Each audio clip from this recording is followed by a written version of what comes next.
بسم اللہ الرحمن الرحیم. ناظرین، آپ دیکھ رہے ہیں تلاش نیوز اور میں ہوں آپ کا میزبان تاج محمد جان. آج ہمارا پروگرام ہے سچ کی تلاش. میرے ساتھ اس میں شریک گفتگو ہیں سینئر صحافی اور تجزیہ نگار محترم نثار چودھری صاحب. میں ان کا شکریہ ادا کرتا ہوں کہ یہ ہمارے پروگرام میں شریک ہوئے.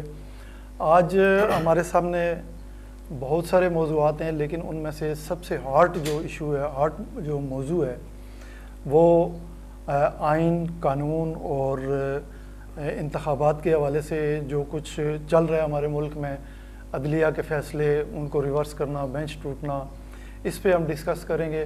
جی چوہدری صاحب، میں آپ سے یہ جاننا چاہتا ہوں کہ یہ جو معاملات آپ دیکھ رہے ہیں، آئین اور قانون کے حوالے سے ایک جنگ چل رہی ہے حکومت اور اپوزیشن تو خیر نہیں ہے، اپوزیشن ختم ہو گئی ہے. عمران خان صاحب سے چونکہ اسمبلیوں سے وہ نکل چکے ہیں، تو پی ٹی آئی اور پی ڈی ایم کی حکومت جو ہے، ان کے درمیان یہ جو سیاسی چپکلش چل رہی ہے، اس کا کیا نتیجہ ہوگا؟ یہ کس طرف جائے گی؟ کیا رخ اختیار کرے گی اور اس کے کیا نتائج ہو سکتے ہیں؟ اس پہ کوئی تھوڑا سا آپ بیان فرمائیں. بہت شکریہ تاج صاحب.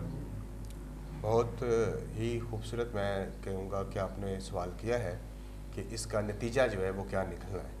نتیجہ تو مجھے نہیں پتہ، میں کوئی علم نجوم سے بھی تعلق نہیں رکھتا ہوں، لیکن میں صرف آپ کو یہ واضح کر دینا چاہتا ہوں کہ جو اس وقت لڑائی لڑی جا رہی ہے، یہ لڑائی ہماری جو ہے یہ بڑی خوفناک شکل جو ہے وہ اختیار کرنے جا رہی ہے. اور آپ کے سامنے جیسے کہ آپ نے اپنے انٹرو میں بتایا ہے کہ بینچ بنتا ہے، بینچ ٹوٹ جاتا ہے، پھر بینچ بنتا ہے، ٹوٹ جاتا ہے، اور آپ کی عدلیہ کے اندر جو ہے نا وہ لڑائی شروع ہو چکی ہے. اور میں سمجھتا ہوں کہ اس وقت آپس میں جو ادارے ہیں ان کا جو ٹکراؤ ہے وہ جو ہے وہ جو شروع ہو چکا ہے.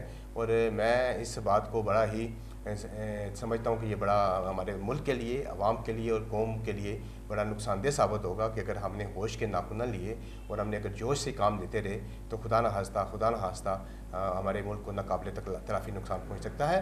باقی جو آپ نے کہا ہے کہ ہم کس طرف جا رہے ہیں، اس کا نتیجہ کیا نکلنا ہے، نتیجہ جو ہے بڑا واضح ہے، بڑا کلیئر ہے. اس وقت آپ کے ملک میں دو جو ہے خاندانوں کی یا دو جو افراد ہیں ان کی جو ہے نا وہ جنگ چل رہی ہے. اور اس میں آپ کو پتہ ہے وہ دو افراد کون سے ہیں. اور میں یہاں پہ اس موقع پر یہاں پہ یہ بھی آپ کو باور کروا دوں کہ مریم بی بی نے، مریم نواز شریف نے کئی اپنے عوامی حلقوں جلسوں میں اس بات کو باور کروایا ہے کہ جو جب تک سب سے پہلے انصاف کے ترازو کے جو پلڑے ہیں وہ برابر نہیں ہوں گے اس وقت سے پہلے الیکشن نہیں ہو سکتا. اور نہ ہی وہ انہوں نے کہا ہے کہ ہم کسی کے کہنے پہ الیکشن کروائیں گے. تو دوسری بات یہ ہے کہ دوسری طرف جو ہے وہ فریق الیکشن پر وزٹ ہیں کہ 90 دن کے اندر آپ کے ملک میں الیکشن ہونے چاہیے تھے. اور سپریم کورٹ کا واضح حکم تھا کہ آپ اس 90 دن کے اندر الیکشن کروائیں. اور اس پر آپ نے کیا کیا کہ آپ نے جو ہے عدالتی اصلاحاتی بل جو ہے وہ آپ نے وفاقی کابینہ سے اس کی منظوری لے کر اس کو قومی اسمبلی میں پیش کیا، پھر اس کو آپ نے سینٹ سے بھی پاس کرا لیا. اب اس کا جو آخری مرحلہ ہے وہ صدر مملکت کے دستخط ہیں. اگر وہ دستخط ہو جاتے ہیں تو آپ کی سیاست کا جو پورا سینیریو ہے وہ تبدیل ہو جائے گا. جی چوہدری صاحب، بڑا اچھا آپ نے تجزیہ پیش کیا ہے. میں چوہدری صاحب یہاں پہ یہ کہنا چاہتا ہوں کہ حکومت جو ہے اس وقت وہ پی ڈی ایم کی حکومت ہے. انہوں نے اس سے پہلے نیب کے جو قوانین ہیں ان کو تبدیل کر کے وہ جو اپنے خلاف ان کے کیسز تھے نیب میں وہ سارے جو ہے نا وہ ختم کیے، اپنے لیے ریلیف حاصل کیا. ٹھیک ہے. اسی طرح اب دیکھیں آئین جو ہے وہ یہ کہتا ہے کہ 90 روز کے اندر جو ہے نا جب اسمبلی تحلیل ہو جائے تو اس کے الیکشن ہونے چاہیے. اس میں کوئی دو رائے نہیں ہے. بڑے بڑے جو ہمارے قانونی ماہرین ہیں وہ بھی یہی کہتے ہیں. لیکن حکومت ایک تسلسل کے ساتھ جو ہے نا کوششیں کر رہی ہے کہ یہ کسی طرح الیکشن ٹل جائیں. اس کے لیے اب اس نے نہ تو آئین کو مان رہی ہے نہ قانون کو مان رہی ہے، بلکہ وہ عدلیہ کو جو ہے نا اس کو بھی ایک ایسا جو نا جس طرح اس نے نیب میں وہ کیا تھا نا، میں تو یہ کہوں گا کہ یہ ایک ایسی حکومت جو ہے مشینیں بنا رہی ہے جس میں یہ اپنے تمام داغ جو ہے نا وہ دھونے کی کوشش کر رہی ہے. جس طرح وہ اپنے سارے کیسز انہوں نے ختم کیے ہیں، اسی طرح اب جو ہے نا وہ عدلیہ میں اپنی مرضی کے جو نا وہ لوگ بٹھا کے سو موٹو جس طرح انہوں نے کہا کہ وہ چیف جسٹس ہوگا اور پھر 3 رکنی جو کمیٹی ہوگی جو سینئر 3 جج ہوں گے وہ سو موٹو جو ہے نا اس کا پر وہ نوٹس لے سکتا ہے, یعنی کہ فرد واحد جو ہے نا وہ سو موٹس نہیں لے سکتا. اور پھر اس میں سب سے بڑی بات جو میں آپ کو یہاں پہ تاج صاحب یہ بتا دوں کہ یہ جو عدالتی اصلاحاتی بل جو لایا گیا ہے اس میں اپیل کا حق بھی انہوں نے رکھ دیا ہے. اب اس اپیل کا حق سے میں سمجھتا ہوں کہ آپ کے میاں نواز شریف کو, یوسف رضا گیلانی کو اور جہانگیر ترین اور دیگر کئی اور لوگ بھی ہوں گے, ان کو بھی جو ہے نا بڑا ریلیف ملے گا. میں اسی لیے یہی کہہ رہا ہوں نا کہ داغ مٹانے والی مشینیں جو ہے نا یہ بنانے میں مصروف ہیں. اچھا اس میں یہ بھی ہے کہ اب وہ جو خبر آئی ہے یا انہوں نے جو پرچار کیا ہے کہ حکومت اور اپوزیشن نے متفقہ طور پر بھاری اکثریت سے یہ بل منظور کیا ہے, یہ جس کا آپ نے اصلاحاتی بل جو ذکر کیا ہے. جی جی. اب اس میں اپوزیشن دیکھ لیں کہ راجہ ریاض جو ہے وہ ان کی گود میں بیٹھے ہوئے ہیں. وہ تو جو ہے نا فرینڈلی فائر جو ہے نا وہ فرینڈلی فائر بھی نہیں کر رہے. تو اپوزیشن کہاں آ گئی ہے؟ نہیں اس میں ٹھیک ہے, آپ کی بات درست ہے کہ وہ آپ کہہ رہے ہیں کہ اپوزیشن اس میں نہیں ہے کیونکہ تحریک انصاف نہیں ہے قومی اسمبلی میں, تو اپوزیشن کا کردار ختم ہو جاتا ہے. لیکن سر گزارش یہ ہے کہ تحریک انصاف نے جو ہے وہ قومی اسمبلی سے خود گئی ہے, اس کو کسی نے نکالا نہیں ہے, نہ کسی نے کھینچ کر اس کو باہر نکالا ہے. وہ اپنی مرضی سے گئی ہے. جب وہ اپنی مرضی سے گئی ہے, پیچھے ایک سسٹم نے چلنا تھا, سسٹم نے بننا تھا, وہ سسٹم بن گیا ہے. اب اسی سسٹم کے تحت سارے فیصلے ہو رہے ہیں. اب اسی سسٹم کے تحت یہ سسٹم جو ہے نا ایک ہی ان کو جو ہے نا سرو کر رہا ہے. اب ایک طرف آپ دیکھیں کہ پاکستان میں معیشت جو ہے وہ اس کی کیا حالت ہے, عوام جو ہے غربت, مہنگائی اور یہ محرومیاں جو ہیں عوام کی وہ بری طرح پس رہے ہیں عوام. یہ حکمران جو بیٹھے ہوئے ہیں اس وقت حکومت میں ہیں, یہ ساری قانون سازی آپ دیکھیں نا کوئی ٹائم نہیں لگتا, کوئی دیر نہیں لگتی, ایک دم قوانین جو نا بنتے ہیں وہ پاس ہوتے ہیں, قومی اسمبلی سے پاس ہو کے سینٹ جا رہا ہے, وہاں سے پاس ہو کے جو نا اس کو نفاذ کر رہے ہیں. سب اپنے مفادات کے لیے. عوام کا مفاد کدھر گیا؟ تو سب عوام کے مفادات کے تحفظ کے لیے قانون سازی جو ہے وہ کدھر گئی, وہ کہاں پہ کھڑی ہے؟ جی بالکل صحیح فرما رہے ہیں. لیکن جیسے کہ آپ نے کہا کہ یہ سارا کچھ اپنے مفادات کے لیے ہو رہا ہے, تو سر گزارش ہے میں کہوں گا کہ یہ آج آپ کو پتہ چلا ہے, یہ کافی عرصے سے ہو رہا ہے جناب. دیکھیں نا آپ نے میاں نواز شریف جیل میں تھے, آپ نے کہا کہ وہ بیمار ہیں اور آپ نے ان کو وہاں جیل سے نکالا اور ان کو آپ نے بیرون ملک پہنچا دیا. مجھے آپ بتا دیں کہ پاکستان کی تاریخ میں کوئی ایسا غریب آدمی جس کو آپ نے جیل سے نکالا اور اس کو علاج معالجے کے باہر بھیجا, ایسی کوئی مثال آپ کو نہیں ملے گی سوائے نواز شریف. سر نہیں ہے نا, یہ تو آئین جو ہے نا ان کے لیے موم کی ناک ہے. یہ موم کی ناک جو ہے نا جس طرف موڑنا چاہیں منٹ دیر نہیں لگتی, 1 منٹ کی دیر نہیں ہوتی, یہ موڑ دیتے ہیں اور عوام جو ہے نا وہ پستے رہتے ہیں.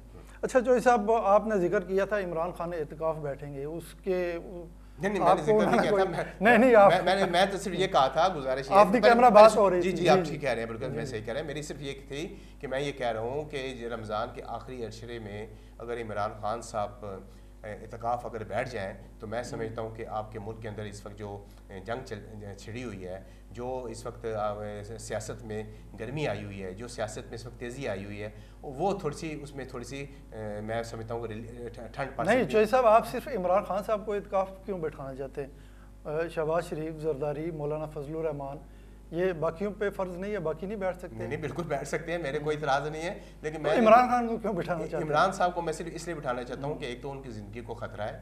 میں چاہتا ہوں کہ وہ اس وقت جو ہے نا وہ عوامی اجتماعات میں آنے سے گریز کریں. انہوں نے خود کہا ہے نا کہ میری زندگی کو خطرہ, اور یہ جو اس وقت آپ کا جو 13 کا ٹولہ ہے اور اس میں 3-4 نام انہوں نے لیے ہیں کہ یہ مجھے جو ہے چاہتے ہیں کہ منظر سے ہٹانا چاہتے ہیں. اور میں سمجھتا ہوں کہ عمران خان صاحب اس وقت اگر موجود ہیں آپ کے ملک میں تو آپ کا ملک بھی قائم ہے, آپ کے اندر جو ملک کے اندر جو ایک نظام کے اندر جو خرابیاں ہیں وہ بھی دور ہو سکتی ہیں عمران خان کی موجودگی کی وجہ سے. اگر عمران خان صاحب کو اپنے منظر سے ہٹا دیا, آپ نے مائنس عمران خان کر دیا, تو آپ کے ملک کو بھی ناقابل تلافی نقصان پہنچ سکتا ہے. تو صاحب یہ جو آپ نے اعتکاف کی بات کی ہے, وہ اعتکاف بیٹھ جائیں 10 دن کے لیے, تو یہ بھی تو منظر سے ہٹانے والی بات آپ نہیں, اس سے وہ منظر سے نہیں ہٹیں گے, بالکل اس سے منظر سے نہیں ہٹیں گے. لیکن جو آپ کی سیاست کے اندر اس وقت میں سمجھتا ہوں کہ گرمی ہے, جو آپ کی سیاست کے اندر اس وقت آپ کو بتایا کہ بڑی کیا نام ہے تلخی آئی ہوئی ہے, وہ اس دور ہو سکتی ہے. وہ اس وجہ سے کہ جیسا کہ دیکھیں نا آپ نے وفاقی وزیر داخلہ رانا ثناءاللہ کا 3-4 دن پہلے کا بیان تھا, انہوں نے کہا تھا کہ بڑے واضح الفاظ میں انہوں نے کہا تھا یا تو ہم رہیں گے یا عمران خان رہے گا. دیکھیں نا وفاقی وزیر کو اس طرح کا بیان دینا چاہیے، یہ غیر ذمہ دارانہ بیان ہے، ان کو اس طرح کا بیان نہیں دینا چاہیے تھا. لیکن دہشت گردی کے زمرے میں نہیں آتا، آپ نہیں سمجھتے؟ آپ اس کو دہشت گردی کے زمرے میں بالکل لا کے میں سمجھتا ہوں کہ ان کے خلاف بالکل ایف آئی آر کٹوائیں، ہونی چاہیے ان کے خلاف بھی ایف آئی آر کٹنی چاہیے. لیکن سر گزارش یہ ہے کہ اس طرح کے بیانات آپ کے ملک اور قوم کے لیے نقصان دہ ہیں. اور آپ اس وقت میں آپ کو ایک اور بات بتانا چاہتا ہوں، آپ صرف اور صرف آپ اپنی سیاست کو بچا رہے ہیں جبکہ آپ کو ریاست کو بچانا چاہیے. میں آپ کو یہاں پہ یہ بڑی اچھی بات کی ہے چوہدری صاحب آپ نے. یقین جانیں کہ اس وقت یہ جتنے بھی ہیں نا پی ڈی ایم کے اس میں اتحاد میں شامل جتنی بھی جماعتیں ہیں، کوئی ایک بھی رہنما ایسا نہیں ہے جیسا کہ آپ نے کہا ہے کہ وہ ریاست کو بچانے کی بات کریں. کوئی بھی نہیں کر رہا. سب اپنی سیاست کے لیے، ذاتی مفادات کے لیے ریاست کے مفادات قربان کر رہے ہیں. اور عوام جو ہے نا وہ ہر گزرتے دن کے ساتھ ان کی جو پریشانیاں ہیں، ان کی جو محرومیاں ہیں، ان کو درپیش جو مسائل ہیں، وہ ایک تسلسل کے ساتھ جو ہے نا اوپر جا رہے ہیں. تو ان کو کم کرنے کے لیے ان کو بیٹھنا چاہیے. اب دیکھیں نا 1971 میں وہ ایک چھوٹی سی غلطی تھی، چھوٹی سی تو خیر نہیں تھی، وہ بڑی غلطی تھی. اس غلطی کا خمیازہ جو ہے نا ہم آج تک بھگت رہے ہیں. ہمارا ایک بازو ہم سے الگ ہو گیا. باقی جو بچ چکا ہے پاکستان، اس کو بجائے سنبھالنے کے یہ تباہی کے راستے پر لے کے جا رہے ہیں. کوئی آئین کو نہیں مان رہا، قانون کو نہیں مان رہا. جس کا آئین اور قانون سے وہ شکیں جو ان کو سوٹ کرتی ہیں وہ ان کو سامنے لے کے آتے ہیں کہ آئین یہ کہہ رہا ہے. جو ان کو سوٹ نہیں کرتی اس کو جو ہے نا یہ بالکل ماننے سے انکاری ہیں. بہرحال نہیں سر وہ ٹھیک کہہ رہے ہیں آپ. دیکھیں نا میں یہ آپ کو بتاؤں گا، یہ جو عدالتی اصلاحات اس وقت لائی گئی ہیں، میں سمجھتا ہوں کہ یہ بڑی اجلت میں لائی گئی ہیں. یہ مناسب وقت نہیں تھا. عدالتی اصلاحات ہوتی رہتی ہیں بالکل، یہ گورنمنٹ کا کام ہے، وہی کرتی ہے، پارلیمان کا کام ہے، وہی کرتی ہے. لیکن یہ عدالتی اصلاحات کس وقت لائی گئی ہیں؟ جس وقت آپ کے ملک کے اندر انتخابات ہونے کو جا رہے تھے، اور جس وقت آپ کے جو ہے اس وقت پاکستان مسلم لیگ کے جو سربراہ میاں نواز شریف وہ سزا کے کاٹ رہے ہیں، وہ نااہل ہو چکے ہیں. ان کی نااہلی کو دور کرنے کے لیے، ملک سے الیکشن کا التوا کرنے کے لیے یہ اصلاحات لائی گئی ہیں. آپ 90 دن کے اندر انتخابات جو ہیں وہ آپ نہیں کروانا چاہتے. انتخابات آپ کو سوٹ اس وجہ سے نہیں کر رہے کہ آپ کو پتہ ہے کہ عمران خان صاحب اس وقت کے جو ہے وہ ایک اکثریتی جماعت ہے، وہ ایک طرف اکیلا ہے، 13 کا ٹولہ ایک طرف اکیلا ہے. آج جس وقت بھی آپ ملک میں انتخابات کرائیں گے، عمران خان صاحب کو بڑی واضح اکثریت کے ساتھ جو ہے نا وہ نمائندگی مل سکتی ہے، جس کو صرف آپ دور کرنے کے لیے کوشش کر رہے ہیں کہ ملک میں انتخابات نہ ہوں، کیونکہ آپ کو اپنی واضح جو ہے وہ شکست نظر آ رہی ہے. بالکل ایسا ہی ہے. تو صاحب یہ بحث لمبی ہو سکتی ہے، لیکن ہم چونکہ رمضان بھی ہے تو اس لیے اس کو یہیں پہ سمیٹتے ہیں. چلتے چلتے جو نا ایک جو نا بڑی اہم بات کہ مفت آٹا دینے کے لیے حکومت نے جو سہولت فراہم کی ہے، آٹا دے رہی ہے حکومت، اس نے اب تک 12 سے 1 درجن سے زائد جو نا جانیں لے لی ہیں. کچھ زخمی بھی بے شمار لوگ زخمی بھی ہوئے ہیں. کچھ خواتین کچلی بھی گئی ہیں. کچلی گئی ہیں وہ جو نا جان سے گئیں، آٹا لینے کے چکر میں جان سے چلی گئیں. تو اس پہ آپ کیا کہیں گے؟ نہیں اس پہ میں کچھ نہیں کہوں گا جی. میں صرف اس پہ یہ کہوں گا کہ یہ گورنمنٹ کا بہت بڑا ریلیف تھا اور اس طرح کا ریلیف عوام کو ملنا چاہیے، لیکن منظم ایک طریقہ کار جو ہے نا وہ ہونا چاہیے، اور لوگوں کو باعزت طریقے سے اس طرح لائنوں میں لگا کر ذلیل خوار کر کے. اور میں صبح کی جو خواتین ہیں وہ آتی ہیں اور شام کو ایک آٹے کا تھیلا لے کے جاتی ہیں، یہ بالکل غلط ہے. اور اس نظام کو جو وہ بہتر بنایا جائے، اور جو لوگ اس حادثے میں فوت ہو گئے ہیں ان کے لیے بھی کوئی حکومت کا چاہیے کہ وہ ریلیف دے. اور سننے میں آیا ہے کہ جو لوگ اس میں مر گئے ہیں اور ان کو وہ حکومت 10 لاکھ روپے دے، 10 لاکھ روپے، اور جو زخمی ہوئے ان کو بھی شاید کچھ پیسے دے. اس کا چوائس اب یہ ہے کہ آپ کو 10 لاکھ روپے لینے کے لیے آٹے کی لائن میں لگ کے مرنا پڑے گا. ایسا ہی ہے جی بالکل آپ صحیح کہہ رہے ہیں، لیکن فی الحال میرا اس میں ارادہ نہیں ہے کہ میں آٹے کی لائن میں لگ کے ایک آٹے کا توڑا لوں. نہیں میں ویسے جی مجھے پتا جنرل بات کر رہے ہیں، میں بھی آپ سے جنرلی بات کروں. میرا اس طرح کا کوئی ارادہ نہیں ہے. میں بلکہ حکومت سے بھی اپیل کروں گا کہ وہ جو یہ روزانہ کی جو اموات ہو رہی ہیں اس کو روکنے کے لیے کوئی منظم طریقہ کار جو ہے نا وضع. ایک تماشا لگا ہوا ہے چوہدری صاحب، یہ آٹے کی لائنیں اور قانون اور انصاف کے ساتھ جو کچھ ہو رہا ہے اور یہ سیاسی افراتفری. سر میں دیکھنا گزارش ہے پوری دنیا میں ہمارا ایک تماشا بنا ہوا ہے. آپ الیکشن کمپین کا حصہ ہے، یہ آٹا مفت تقسیم کرنا بھی الیکشن کمپین کا حصہ ہے حکومت کا، لیکن اس میں بھی ابھی تک آپ کو کامیابی نہیں مل سکتی ہے. الٹا آپ اس میں بھی لوگوں اس کو جو سب کیا سرکار کے خرچے پہ رشوت ہم کہہ سکتے ہیں کہ عوام کو رشوت دی جا رہی ہے. یہ بالکل واضح ہے نا جی، رشوت ہی ہے نا، اور کیا ہے. لیکن دوسری طرف کل آپ مجھ سے ایک سیمینار میں آپ سے بات ہو رہی تھی، آپ فرما رہے تھے کہ یہ جو آٹا بھی اس وقت گورنمنٹ فراہم کر رہی ہے یہ کھانے کے قابل نہیں ہے، گندم جو ہے ناقص آٹا ہے. اس کے بارے میں بھی آپ اس پہ ندیم افضل چند صاحب ہیں، انہوں نے بڑا اعتراض کیا انہوں نے بھی، اور ہم نے دیکھا ہے مختلف جو ہے نا سوشل میڈیا کے چینلز ہیں وہاں پہ جو ہے نا